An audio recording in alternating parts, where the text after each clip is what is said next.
Hey everyone, I'm Armor Gaming, welcome back to my channel and welcome to Monster Analysis. Up for analysis today is a thunder monster known as Nexor. Along with his twin brother Roxen, Nexor Cock leads a gang of looters in the post-apocalyptic era. He enjoys experimenting with trash and electricity when he builds his weapons, which usually turn out to be quite unsafe, not only for his enemies but also for himself. Here we have Nexor as a child, as a teen, as an adult.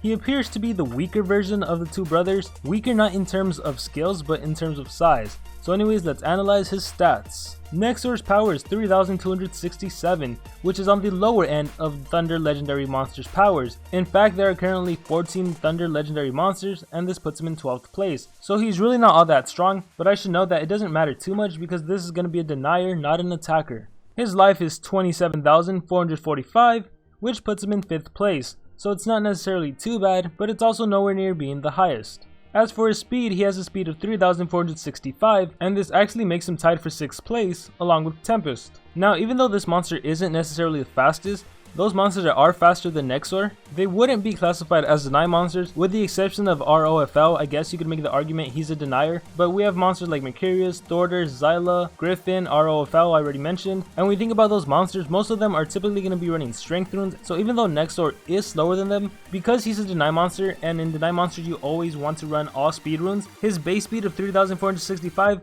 isn't all that bad. And to make things better for Nexor, his trait is hardened. All status effects have a 20% less accuracy against it. So try to freeze him, try to stun him, try to possess him, try to blind him, he has a 20% chance of not getting affected by those negative effects. And now let's get to the good stuff, his skills. For his default skills we have Nexor Spear, Nexor Discharge, and his ultimate, Transmission Tower Fall. Deals massive special damage to all enemies, may daze and slow down all targets. Now even though it says here may daze and slow, the icons under the description actually shows it does do daze, but instead of slow it's going to do shock. Now for those of you that don't know, shock, it appears it does essentially the same thing as ROFL's Illuminati Confirmed. Let me go on that monster real quick to show you. Here we have our little troll monster, scroll down to oh yeah, Illuminati Confirmed, always get hit, negative healing, shield blocked. So back to Nexor, shocked, always get hit, negative healing, and shield blocked over here, which lasts for 3 turns. So Illuminati Confirmed or shocked, it's hard to say for sure whether it's actually going to be shocked or not. His brother actually has a similar thing where he has a skill that gives oil grease, which is essentially the same thing as sticky lava. It makes you wonder why didn't Social Point just give the monster sticky lava instead of oil grease, or why not give this monster Illuminati Confirmed instead of shocked. But for now, let's operate under the assumption that it is what it is.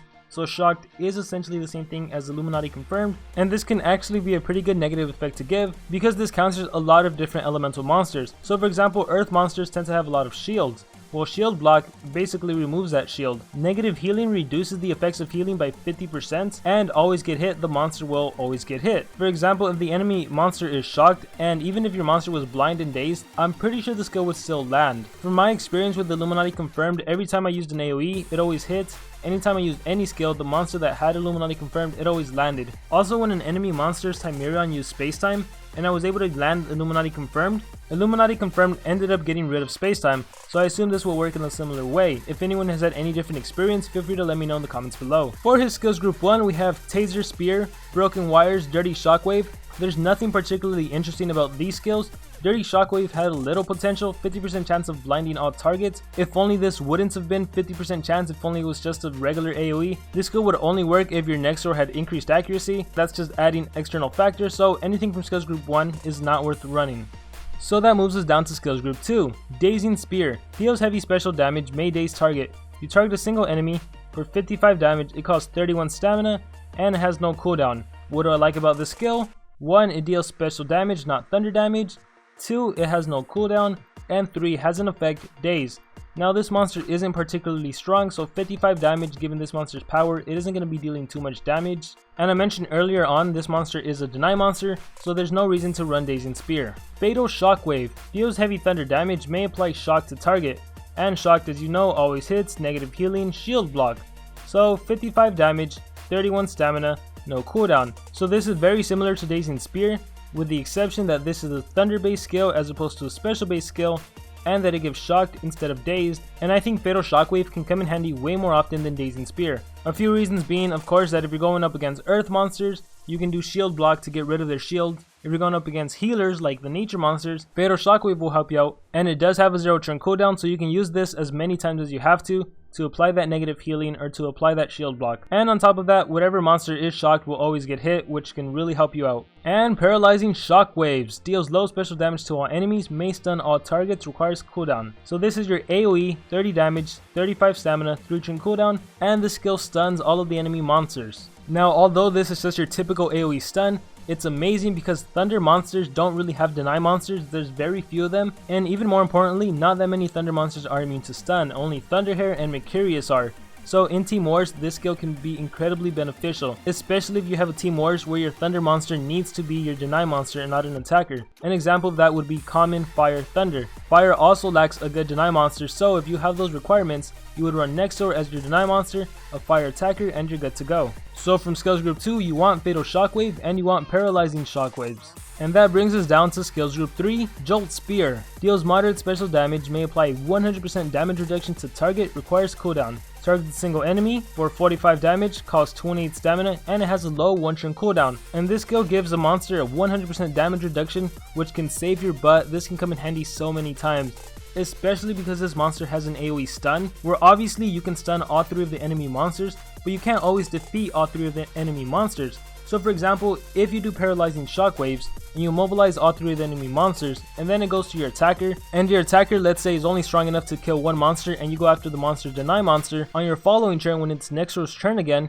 you can do Jolt Spear on the enemy attacker, and then he isn't going to be dealing any damage to you, which can potentially save your common, uncommon, rare, whatever monster it is, which will give you the greatest chance of getting 3 coins. So this is a really good skill, you should also be running this skill. Moving on, we have Stunning Shockwaves. Deals low thunder damage to all enemies, may apply damage reduction to all targets. Requires cooldown. It's an AoE, 30 damage, 35 stamina, 3 turn cooldown, and as opposed to being an AoE stun, as the name kind of implies, it's actually an AoE damage reduction. And in my opinion, this skill isn't that great.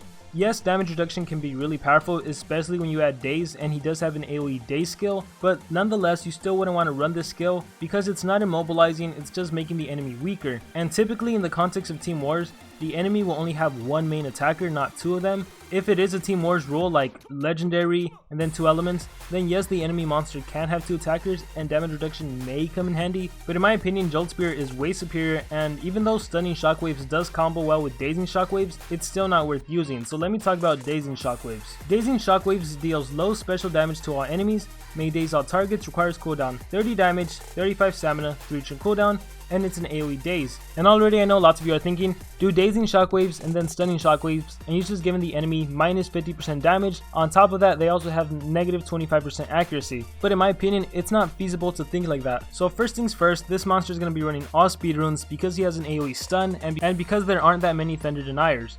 So you want AoE stun and you want Paralyzing Shockwaves. And you probably know that over 95% of your games, you're going to start off the game with Paralyzing Shockwaves. So on your following turn, let's say you were to use Dazing Shockwaves.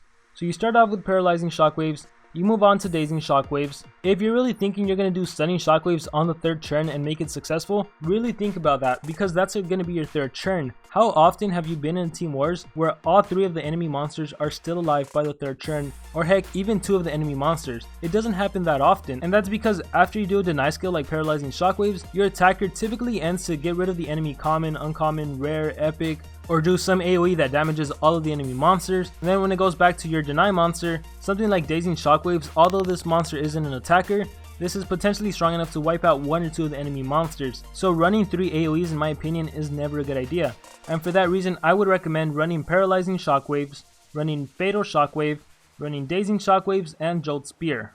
Dazing Shockwaves in my opinion is superior to Stunning Shockwaves, 1, because it does deal special damage as opposed to thunder damage, but that isn't necessarily too important considering he doesn't have too high of a power. But Dazing Shockwaves, aside from reducing the enemy's power by 25%, it also gives the monster negative 25% accuracy, which you could end up getting lucky, the enemy monster could miss, and then that could potentially mean the difference between winning or losing. So overall, this monster is really great, a great addition to Thunder monsters because of his speed, because of his AoE stun, because of Jolt Spear, a 100% damage reduction to the target. I do like his skill set pretty good, but currently the biggest question is Nexor better or as good as Tempest? Tempest, as you know, has superior power, superior life, and the exact same speed. Nexor, however, does beat him on the trait, Hardened, as opposed to immune to blind, so props to Nexor there. And when we look at Tempest's skill set really quickly, his ultimate, for example, it's an AoE blind and an AoE burn. On top of that, he has Flashing Strike, which is an AoE blind, which definitely comes in handy more than AoE daze, and could potentially come in handy way more often than a 100% damage reduction to a single target. And of course, as many of you knows, he also has his own AoE stun.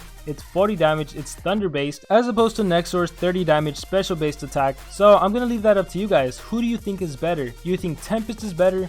Or do you think Nexor is better? And I want you guys to explain your reasoning. If you think Nexor is better, tell me why. If you think Tempest is better, tell me why. And with that being said, that is going to conclude my analysis on Nexor. Thank you to everyone who made it to the end of the video. I really want to hear your guys' opinion on Tempest versus Nexor. Who is better? So please let me know in the comments below. With that being said, I hope everyone has a great amazing day or a great amazing night. Remember to dream big and pursue your passions.